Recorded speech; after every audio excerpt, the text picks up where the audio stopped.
Welcome to my kitchen. Today I will explain to you how to use a grinder like this in order to make your gear sharp again after you've used it. This is a guide for people who have never done this before, so it's meant to be a very simple guide. I will link in the description some more videos of people who go in detail and can explain this far better than what I could do. The tools are my grinder. If you want to invest in something like this, it's a very good investment. Recommended. Earplugs, protecting your ears, very important when you use this kind of a machine. Cleaning stick, which I will show how to use later on, and this, which is a setting gauge, also called the stone of truth. Very useful tool to check that you're doing the correct job. I will explain how to use this later, but the idea is that you want to grind a hollow in your combs and cutters. That is, you don't want to have them flat, you want them to be a little bit convex like that.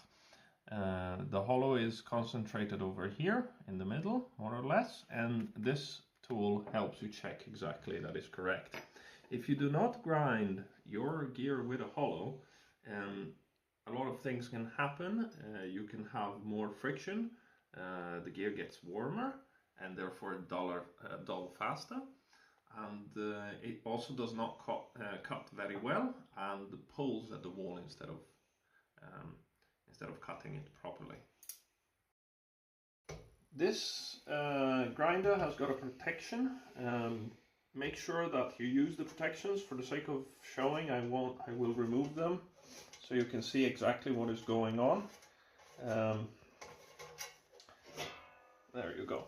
But the most important thing about this tool is that it's conical. This disc is not flat. It goes up a little bit in the center. This is what allows you to create a hollow on your gear as you swipe it across the face of the disc. You move it back and forth like that. Since it's higher over here than what it is here, there is a little bit of difference in how the comb is getting ground. Also, since the speed is the same, there is more grinding effect on the outside of the disc than on the inside. So these are things that you need to remember. But again, check the other links. In order to check for the correct hollow to be ground, you want to have one of these. It's a setting gauge, and I will show you exactly how it looks like. You can buy it on your shearing supply, from your shearing supplier, and it comes complete with one of these, which is a very handy guide to checking exactly how you should use it. I trust you can learn how to use this yourself. I will just show you on my gear. And it looks inside like this. It's a basically two-layered stone. It's got one fine and one coarser side. Of course, the coarser side is used for checking the hollow on the combs, while the fine side is used for checking the hollow on the cutters. Remember to keep it in the protective casing because it's ground. Very precision ground, so you don't want to damage it. Now this, your cleaning stick. I guess this is some kind of silicone, I'm not sure. You can also buy it from your shearing supplier. But the underside of an old shoe will do the job just as well. Just try and Google it, because there are ways to skip spending money on this. In order to clean the discs. Basically you want to have something like this because as you grind your gear, steel particles get stuck on your discs, and therefore shorten the lifespan of them. While using this, you can clean them in between sharpening, and therefore prolongate their lifespan. Since they're expensive, you want to get as much as possible out of your grinding paper, of course. Make sure to notice the spinning direction of your grinder. and use this thing in a pendule-like fashion like this, back and forth, as the disc is spinning downwards. This makes it easier for you to hold the stick than if you do like this. If you hold the stick like this and the disc spins upwards, it will grab hold of your stick and push your hand into the disc, so you don't want that. I will show how to do this. Notice when I start the machine how you can see lines after the stick has started to clean the disc. Here we go.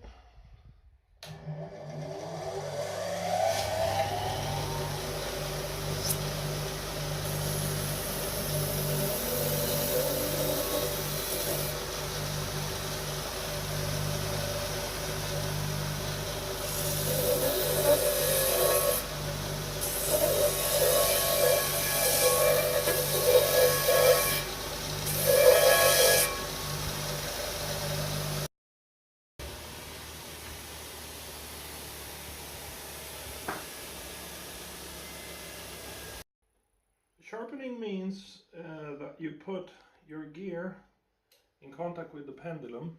The pendulum has a magnet and two pins in order to hold your cutter or comb firmly in place. For a comb, for example, you go like this. There you go. And the pendulum is a pretty important piece of your equipment, so be careful with it. Try not damage it. Treat it with respect. You see it has, there are ways to keep your pendulum safely stored with the machine at all times. Make sure you treat them with respect. So, if you think, okay, I have my machine set up, the discs are clean, I got my pendulums, I put my cutter in place and now I'm ready to go. Well, you're not, because you need to check the setting of your pendulum first. Basically, you need to see that your pendulum will be moving back and forth on the disc in the correct position. That is, if your pendulum is too high, you will be sharpening your tools in the wrong manner. If your pendulum is too low, likewise. Okay? And at the same time, you also don't want your pendulum to be hanging too far away from the disc. So, two things are important: the height and the distance. As far as the height is concerned, you want to have basically a line that goes from the center of the machine outwards like that, and you want to move over there in that position. How can you get the correct distance when it's a matter of your cutter? You basically point one of these pins inside there, and then you try and get it there, more or less.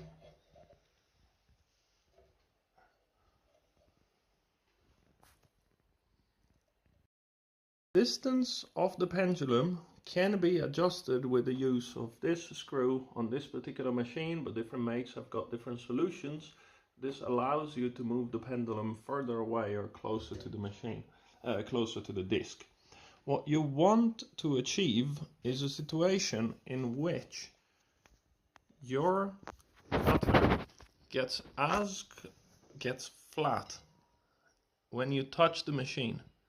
As you see right now, when I touch like that. So you don't want it to be too far like that, because in that case you would be grinding the heel. You don't want it too far like that, because in that case you would be grinding the tips. And there are advantages to root grinding your gear, but let's assume you don't know about that, and you just want it correctly placed. What you want is the cutter to meet the disc dead on, just flat like that. The same goes for the comb, of course.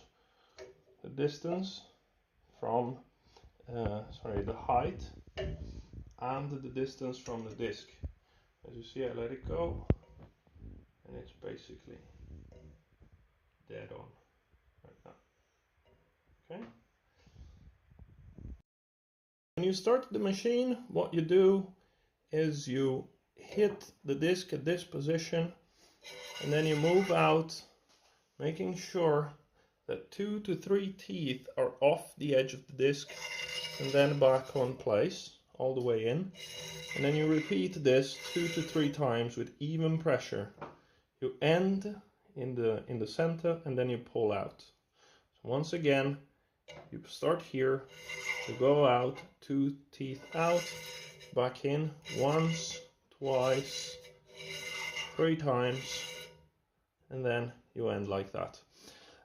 Most important is that you do not use different pressure or a varying pressure, so it's always the same amount of pressure.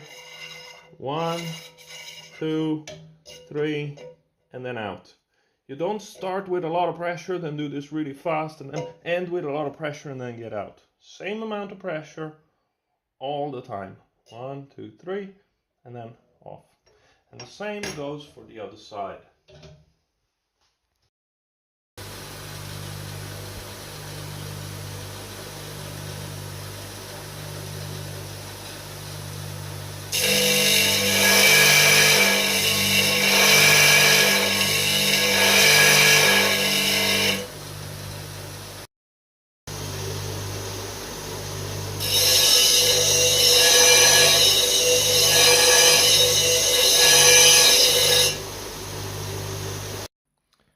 And now we look at the result. Here are my sharpened gear, and here is the gear I still have to sharpen. You can still see here the marks left by the cutter as it moves back and forth over the comb. And likewise, you can see here the edges are very dull. Whereas here it looks sharp and scary. And you can see what you want to look for when you're sharpening is that the lines left by the machine are as straight as possible, both on the cutter and on the comb. Naturally, according to which side your pendulum is going, one side of the comb will have more lines that go more in a round fashion than the other one, but you're always striving to get as straight lines as possible. Another very important thing is for you to check the edges. It's you can check with your fingers. So if you let your fingers slide here and they catch, and it catches there, then that's a good sign. You can check with your nail, just like you would for a normal kitchen knife. You see that it actually cuts a little bit of your nail. Or you can look for lines at the edges. If the transition from the sharp side to the non-sharp side is very sharp, you cannot see any extra lines. But if you start to see some dull white lines over here, then it means that the comb is not sharp enough, and you should do this again. You should do the process again. Now let's say that your lines are in place and you think you've done a good job. Now let us check if you actually have done a good job with the use of my gauging stone. How you use this is very simple. Make sure that you have the correct grain for the correct tool. So fine grain cutter. Simply place the cutter over the tool and you move it back and forth. Do not push it down hard, just slide it back and forth lightly, and that's it. And then you need to look very closely at the marks left by the sharpening, by the stone on your cutter. If you can see, there is a side over here where you can see that the lines stop. The same should happen here and here. If this happens, it's because you have a hollow that's correctly ground all over your cutter. Let me try again and see if I can show this a bit more.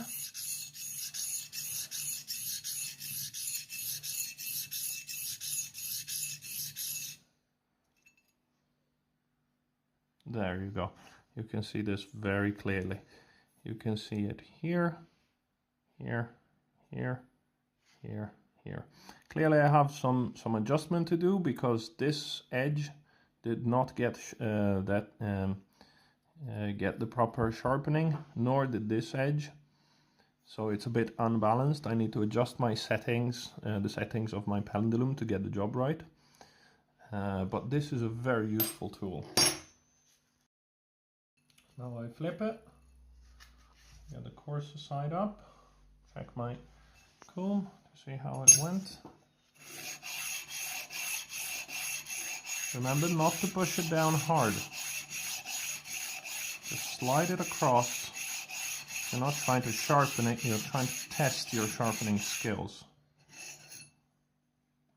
And here we go. As you can see, there is an area over here which is less convex than this, or let's say it's convex in the middle, so the stone will leave a mark here and here on both sides. You can actually see it here. You can see the lines, and then it starts to get very blank over here. So this is correctly ground. It means that I have a hollow. It's nothing more than maybe a quarter of a millimeter or something, but it's vital for your correct shearing. If you do not have a hollow in your gear, then it will cause friction alongside the whole edge, therefore making your gear dull faster and actually inconveniencing the sheep as well, because instead of cutting it will be pulling at the wool. So this is a very important tool. I highly recommend getting one. You don't need to check every single comb you sharpen, but it is useful to know if you're doing a good job. And if you are serious about shearing, and if you want to shear many sheep for a lot of time, you want to work the easiest way possible. This is a useful tool. Learn to use the sharpening, the grinding machine, learn to use the tools and do it right. So there you have it, how to use a grinder, and make sure that your gear is sharp and ready to use for a die shearing. Have a nice day. See ya.